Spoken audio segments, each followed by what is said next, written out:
2 games into the season, just what have you thought about the way that you guys have been on defense and just being able to come in and have like a system that's been able to really restrict opponents and pull off 2 wins, especially in the first one? One of the things that we're most proud of our guys right now is just the amount of effort they play with, the amount of energy they play with, and the amount of poise they've been able to play with.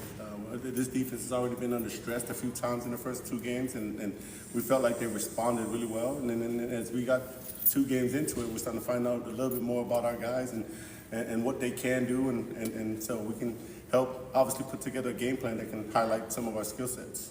I think it was 7 sacks week 1, and I think only 1 last week. Is there anything different you saw as far as your ability to create pressure? Yeah, we had some opportunities, definitely, in terms of getting to the quarterback. That's the emphasis this week, is being able to finish some of those. We had some opportunities to hit the quarterback or get the quarterback down.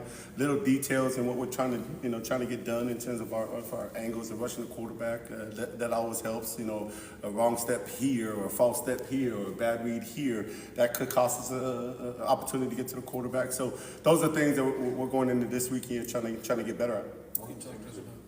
One of the things that it looks like you guys have done, or at least the guys have done a really good job with, is kind of role responsibility and kind of maintaining their gaps and assignments. I guess when you watch back the tapes, how much is that playing a factor in the ability to chase the ball the way you guys have been able to? Well, I think whenever you get 11 guys doing what they're supposed to be doing and doing it at a high level, you're going to have some success on defense. And I think more often than not, our guys have been able to do that. Our guys have done a great job so far, diving into the game plan, diving into our opponents, and then having an idea when they line up, be it formationally, some tips that they've been able to get from watching film.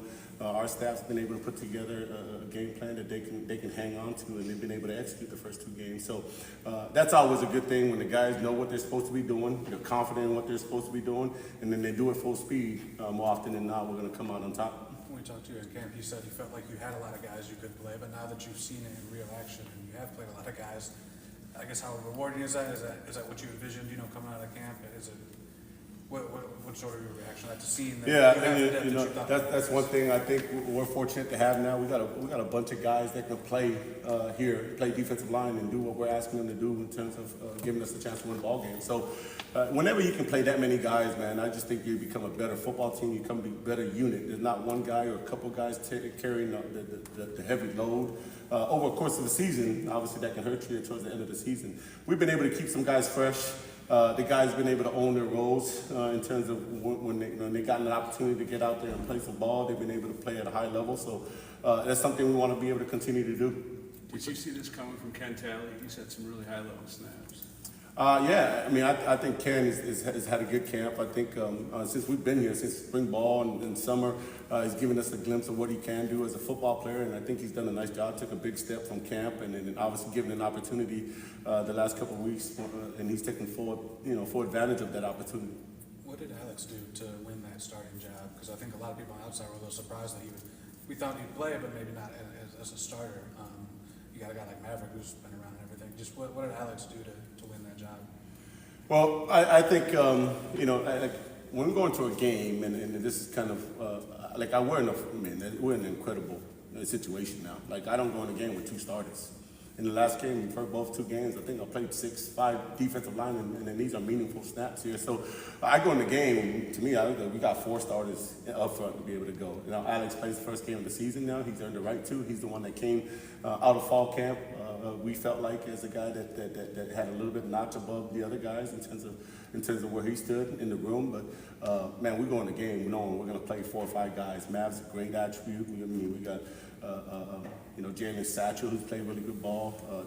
We got Daquan Dallas, who's playing really good football right now. We got Ben Roberts and Daquan, who's all been great additions to our team. Like one of those guys, like right now, and I was asked a question in the meeting room, it's like I don't have any lack of confidence if one goes out for the other. Those guys are working their tails off. They're competing with each other, not necessarily in the games, but in practice. Like these guys know that if they have a bad day, that could mean snaps for them, and so they take that seriously. Knowing the way the portal era is, when it was end of April, early May, did you envision that? No, not necessarily. We just That was kind of new to us. We never really relied, especially me personally, relied on the portal as much as we did coming in. But obviously, we had to be able to fill some holes, and I thought we did a great job of our recruiting staff identifying the guys that we need. Our defensive staff kind of watching tape and getting a certain skill sets that we want to be able to come in here and add value to this defense and do what we're going to ask them to do. And I thought we had home runs with each and every one of them. Is there the adjustment to that? Because I think we talked to someone yesterday, I think it was Stanton, and one of the things he said about the Oregon State program is that there wasn't, he looked at the portal numbers, and you guys didn't have guys going into the portal. So when it's adjusting on the fly as a coaching staff to something new like that, how did you guys approach that? Like the identification of guys, the fit? We just, and for us, it's like we just be able to watch tape, and we had some holes that we needed to fill after spring ball, going into summer, and we felt like there was guys available in the portal that we were able to look at, and we just be able to, not necessarily just what we saw on tape, but what people said about them, going back and doing their homework and getting to know them a little more than just watching them on tape to be able to see if they're a right fit for us. I know this has been a big thing through 2 weeks. One week it was one side mostly, 1 week is the next side. Just internally, how do you guys sort of address those? Like, how are guys held accountable, I guess, if they, are they doing extra laps or something, or up, downs, things like that? Or is it just talking to them, showing them the film? Just I think the one thing we got going right now is we got a bunch of guys that care. And so when they got a penalty there, yeah, we do some stuff that they do, and obviously we keep it internally, but nobody hurts more than that guy. Because I do think like, hey, that penalty, they feel like they've hurt the team in that instance now. Now a lot of those penalties now, or penalties we've gotten a technique issue or lack of focus on one way or the other. So those are all fixable things that guy's again. I don't necessarily see us same guys doing the same penalties over and over. So these guys care about what they do, and obviously if they're the ones responsible for the penalty, like I said, they hurt more than anybody else. I think. I do think that this team cares for each other. I think they've grown together, and so that means something when they're the one that cost the team yards. Are you seeing that togetherness when you talk about like some adversity the defense has seen? I mean, you guys got to have 3 stops against Florida Atlantic. You get them. You guys come back at Maryland. Like, are you seeing some of that connectivity play itself out on the field? Yeah, I think our guys done a great job. From fall camp, that was an emphasis with Coach Smith in terms of what we wanted to be able to. When you have that many new guys and that new staff and trying to build a team, it was deliberate on our part, and Coach Smith put together a plan to be able for us to get to know our team, our teammates. These guys knowing from coach to player, player to coach, from player to player, and then coach to coach. Even the staff here, there's some new guys that we haven't been together with for a very long time. So just being around each other for the long period of time, and then having some activities drawn in there to where, hey, they get to really know us. I think that's helped.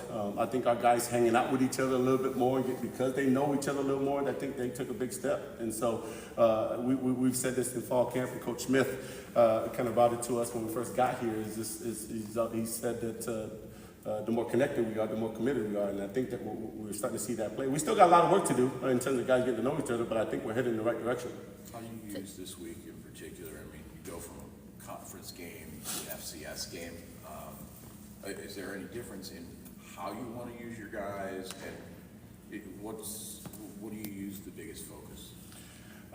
For us, our approach is that this is another opportunity to put our best football out there. There's some mistakes that were made from game 1.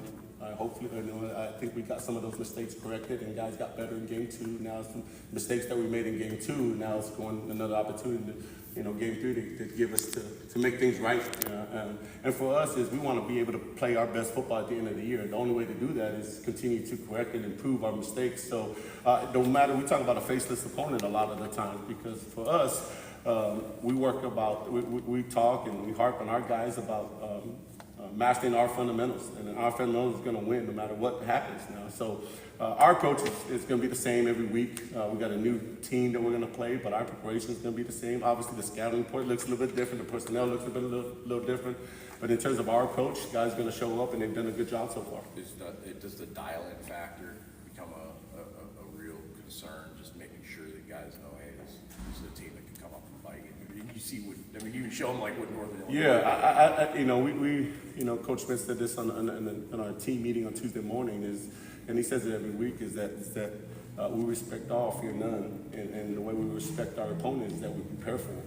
And so we don't believe in that in terms of, hey, whoever we're playing, hey, we got to be able to get hyped up for it. We got an opportunity to line up and play, and I think our guys appreciate that opportunity. Our approach is the same no matter what. Win, lose, or draw, we're going to show up. We're going to challenge these guys. We're going to chase our best football, and we're going to be able to get these guys to do what they don't necessarily want to do during the week, which is hard, and that's practice every day, to run to the football every single day, to worry about the little things all the time. And so our guys doing it. So in terms of what this game means to us, man, it's another great opportunity to play football, to chase our best football. We got an opponent that's coming in, and obviously we're going to pay our respect by preparing for them. Can you give us a little insight into the development of Roberts and Buckley? You guys didn't play a lot at their last stops, but are starting to make some. Yeah, I mean, when their first game, these are good football players. I mean, these guys were highly recruited out of high school, and I can see why. They got a good skill set. They're big body guys. They're explosive.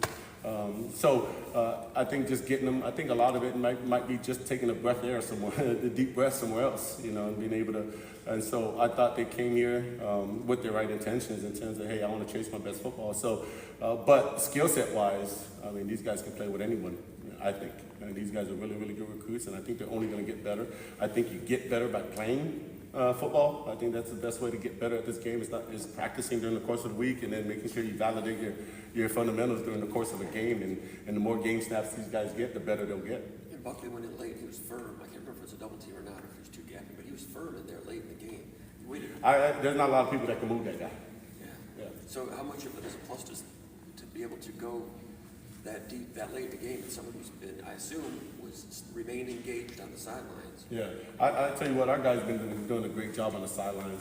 Staying in tune, staying locked into the game. But yeah, I mean, there's not a doubt in me when I have to put somebody in, and it's the first guy I said. Like I don't have a question. I don't blink on who that is, because I think we've been able to suit up on the sidelines in the front.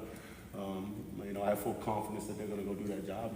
And Rue's one of those guys, and I think he's just going to keep getting better and better as the season goes on, and you're going to continue to see him more and more. So there's times when Bogle is down in a 3-point stance, and sometimes Thompson is up, or they're both. Just giving the offense a different look there, or is there a rhyme or reason? We give those guys flexibility. I think one of the things we do defensively is that.